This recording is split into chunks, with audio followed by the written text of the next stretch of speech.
Hai guys, so kita akan start untuk mengenali dua family daripada kumpulan tumbuhan gymnosperm yang terdapat di Semenanjung Malaysia. Ini adalah 5 daripada family daripada gymnosperm, Podocarpaceae, Pinaceae, Araucariaceae, Nithaceae dan Cycadaceae, di mana 5 family ini adalah merupakan family yang utama yang kita boleh temui dari kumpulan gymnosperm.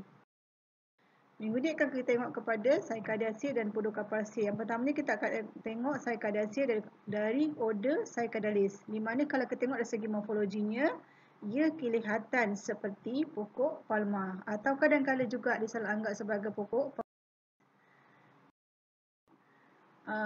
order Cycadalis ni merupakan pokok renek tinggi yang menyerupai pokok palma, bersifat dioecious. Biji dia besar seperti drupe.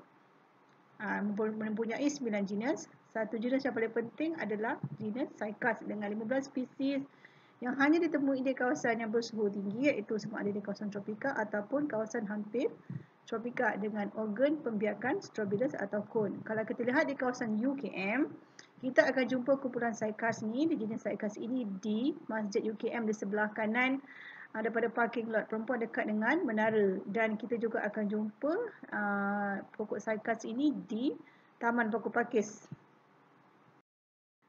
Okey, ini adalah organ pembiakan yang dipanggil sebagai strobilus ataupun cone yang merupakan unisex. Maksudnya unisex ini organ pembiakan jantan dan betina adalah merupakan daripada organ yang berasingan.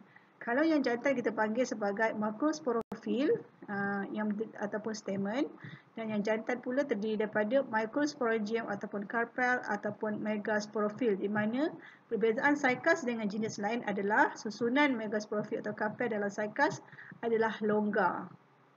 Terlihat nanti apa yang dimaksud dengan. Okey, di sini adalah organ pembiakan betina ataupun megasporofil bagi Cycas. Kita lihat kat sini, ini adalah yang maksud dia cone muda, dia belum lagi terbentuk dengan jelas dia punya biji benih. So kita nampak yang warna hijau tu adalah dia punya biji benih. Ini adalah merupakan organ pembiakan jantan, yang mana kita akan lihat dia punya stamen ataupun microsporofil dia sangat rapat dan padat, berbeza dengan yang terdapat pada organ pembiakan betina. Kita akan lihat pula beberapa spesies yang utama Cycas di Semenanjung Malaysia yang kita kenal, yang kita kena tahu dan kita kena boleh identify ataupun kita boleh camkan. Habitat dan taburan bagi spesies yang pertama iaitu Cycas littoralis. Kita biasanya akan jumpa di kawasan berbatu, kawasan pantai, batu granit ataupun batu kapur dari selatan Vietnam hingga ke Myanmar, Thailand hinggalah ke Semenanjung Malaysia, dan terdapat juga di kawasan pantai Borneo. Dan seterusnya kalau kita lihat spesies kedua iaitu Cycas clavicola. Kalau kita lihat di sepanjang Karak Highway, you tengok dekat kawasan kiri kanan lebuh raya, kita akan nampak pokok Cycas clavicola ini berada pada cerunan bukit yang terdiri daripada bukit Batu Kapur, iaitu kawasan Batu Kapur yang terdedah di kawasan utara Semenanjung Malaysia dan juga di selatan Thailand. Ini pula Cycas microcarpa yang boleh ditemui di kawasan hutan primer, hutan yang belum diceroboh biasanya, hutan primer ni, dan juga di kawasan tanah pamah, kawasan kering atau batu granit, dan juga kawasan batu kapur di Semenanjung Malaysia dan selatan Thailand. Namun pokok ini, Cycas microcarpa, telah banyak dibawa sebagai tumbuhan hiasan kerana bentuk morfologi yang sangat unik. Dan terdapat juga Cycas cantifolia yang merupakan spesies Cycas yang baru dihuraikan di Ledang Johor. Juga ditemui di kawasan Batu Kapur, di kawasan cerunan dan di kawasan batu granit. Seterusnya adalah Cycas rumpi yang banyak diketengahkan sebagai tumbuhan landscape kerana bentuk kon pembiakan jantan dan betina sangat cantik di samping morfologi daunnya yang juga sangat cantik. Dikenali juga sebagai Queen Sago atau Queen Sago Palm. Kita boleh jumpa di kawasan pantai sama ada di Semenanjung Malaysia, Papua New Guinea, utara Sulawesi, selatan Borneo atau utara Pulau Jawa. Dia lebih taburannya lebih meluas berbanding dengan spesies Cycas yang lain. Dan kalau kita lihat gambar sebelah kiri itu adalah merupakan kon pembiakan jantan dan sebelah kanan adalah kon pembiakan betina. Yang kita lihat susunan megasporophinia adalah longgar. Ini adalah Cycas siamensis, di mana kawasan ini boleh ditemui di kawasan yang kering, berbatu dan sedikit terbuka. Boleh ditemui di utara semenanjung Malaysia hingga Thailand dan juga Vietnam. So, family kedua yang kita akan lihat adalah Podocarpaceae yang biasanya orang awam kenali sebagai pokok podo. Kalau kita lihat di sini, ia sangat popular digunakan sebagai tumbuhan pagar ataupun pagar pokok. Ini dikenali sebagai pokok Podocarpaceae dengan daunnya yang berbentuk lanceolate atau bentuk seperti jejak. Jika dibiarkan pada kawasan asalnya, kawasan aslinya ataupun dalam kawasan natifnya, kita akan lihat dia boleh tumbuh sebagai pokok yang sederhana tinggi. Ini juga Podocarpaceae ini adalah daripada order Cordiferalis, memerlukan pokok renek, shrub hingga pokok bersayap sederhana. So, seperti saya kata tadi, bentuk daunnya adalah bentuk lanceolate, iaitu seperti bentuk sisik atau jarum. Biasa ditemui di kawasan rendah hingga pegunungan rendah ke pegunungan tinggi. Jadi kita akan temui pokok ini biasanya di kawasan yang beriklim sejuk. Kalau kat Malaysia ni kita boleh jumpa dia banyak dekat area Brazil Hill ataupun Cameron Highland.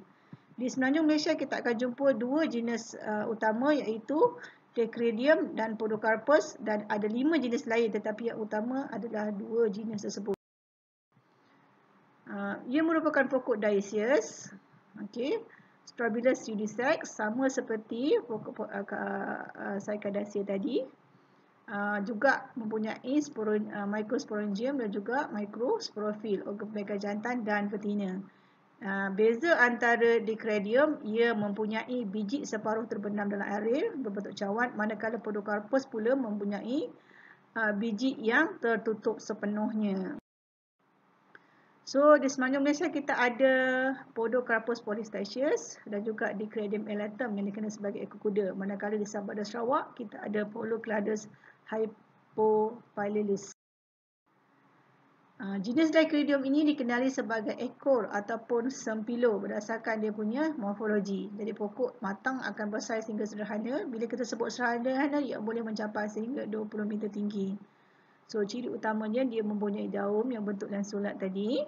Okey, kecil tetapi tersusun dalam satu atau dua cabang dalam satu lingkaran.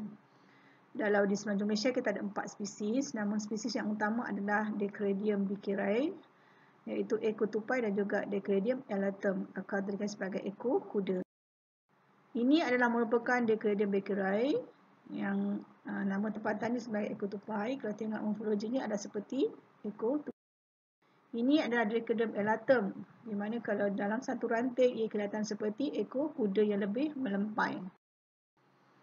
Okey, jenis kedua dalam Podocarpaceae adalah Podocarpus, yang kita kenal juga sebagai podo.